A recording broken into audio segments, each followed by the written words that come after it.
good. Awesome. Good road win. Like I've always said, winning on the road is hard, so we got to enjoy it. I don't care who you play, where you play. It's just there's a lot of, adversity, things that come up, whether it's in travel, officials, just whatever it may be, right? So proud that we were able to come together, respond after that loss at home against Oklahoma State and put that behind us and just get ready for the next game. So it was a good day of practice before traveling east, and this is our farthest road trip of the Big 12 season, so really good to get off to a good start. Now we'll get rested, travel to Morgantown, and then play them on Wednesday before going home for our last home game. Coach, you touched on it, 92 points today. Just how proud of your team are you, or how proud of the team are you about the response with the loss this week and then coming out and putting up 92 on us? Yeah, I think the two things that jump out to me was we held them to 8 offensive rebounds. I think they had 1 at halftime, and that's the focus and the grit and the determination that we challenged our team with. After giving up 20 the other night, that's not us. That's usually not who we traditionally are. So, but again, we addressed it. Our players, just accepted the challenge, and they answered the bell. And the other thing that I'm super proud of them is just 26 assists on 34 made baskets. And, we probably missed 3 to 4 layups on back doors, which probably would have given us 30. So just really good, really proud of them, how the ball was moving today. It was moving exceptionally well. And when that happens, we get open shots, and I like our chances of knocking them down.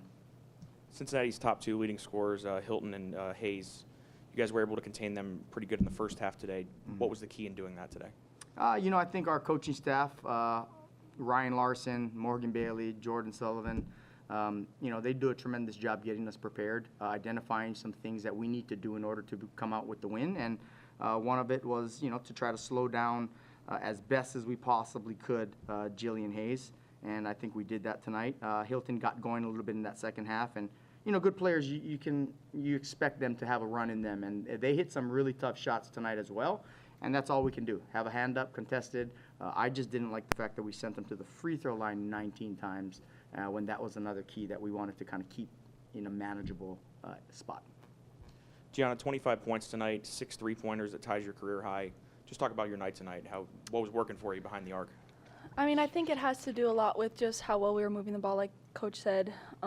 26 assists on 34 baskets. When you move the ball, it's hard because the defense has to communicate on screens and the extra pass. So I think that helped a little bit. And then finally, tough matchup again going into West Virginia. What's the key to win that game in the 2 down the stretch? I will turn all of my attention to them tonight moving forward. I know it's cliche in terms of the 1-0 mentality, but that's how I live and that's how I operate. So Cincinnati got every ounce of my attention and focus. So in 24 hours, I'll probably have a better answer for you. But right now, not much of I'll watch film.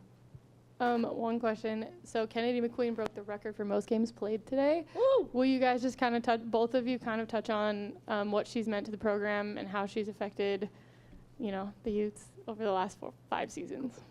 Yeah, I've loved playing with Ken, and it's sad that it's kind of coming to an end here, but she is someone I look up to, and the fact that she is very, very, very tough, and I think people say that about her a lot, but I kind of get to see it every day. She plays through pain. She goes in, jumps in for rebounds. She dives on the floor.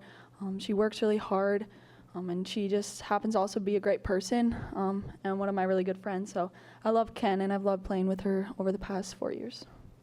It's really cool for a legacy stat like that for her to achieve because, one, not only being a Utah kid, but she goes about and handles her day-to-day in the right way. Like, she's a great role model for all young girls out there. She's a tremendous basketball player, but even better person. These seniors that will be recognized at our next home game absolutely 100% turned the direction this program was going into. And it would be really cool to see Salt Lake City come out and support them because without them, our program is not in a position where it is right now. So it's really cool for Kennedy because, man, the kid just does everything we've asked, whether it's guarding the best player on our opponent, to coming off screens ready to shoot, to spotting up. She's just capable of doing so much, and it's just so glad that she's in a Utah uniform and she has left her legacy and her mark on this program, and she'll never be forgotten. Awesome. Thank you, guys. Thanks. Thank you.